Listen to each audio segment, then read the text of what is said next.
Maradona বলেছিলেন, আমার জায়গা যে নিতে পারবে সে আর্জেন্টিনার সেরা খেলোয়াড় হতে পারবে। টেভেজ বলেছিল, যে মেসিকে বুঝে না সে ফুটবল খেলাই বুঝে না।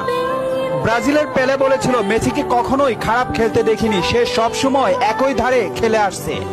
পেপ গার্দিওলা বলেছিলেন, মেসিকে নিয়ে কিছু লিখবেন না, না লিখে ওকে শুধু দেখে যান, কেননা কোনো কোচ বা সিস্টেম তাকে আটকাতে পারে না।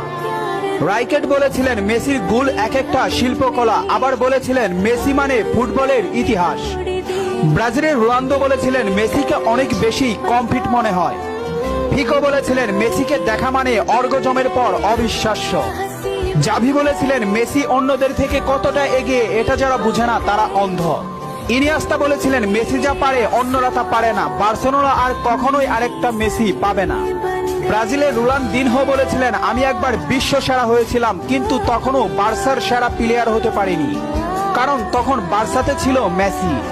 অরিফ বলেছিলেন, মেসিকে দেখলে সব সময় সতর্ক থাকতে হয়।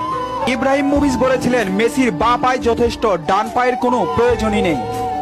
খুলিদ বলেছিলেন, মেসিকে দেখতে পাচ্ছি বলে আমরা ভাগ্যবান, কারণ মেসি ফুটবলের সৌন্দর্য। রোমারিও বলেছেন, ও নিউটন আইনস্টাইনের মতো প্রতিনিয়ত নিজেকে ছাপিয়ে যাচ্ছে।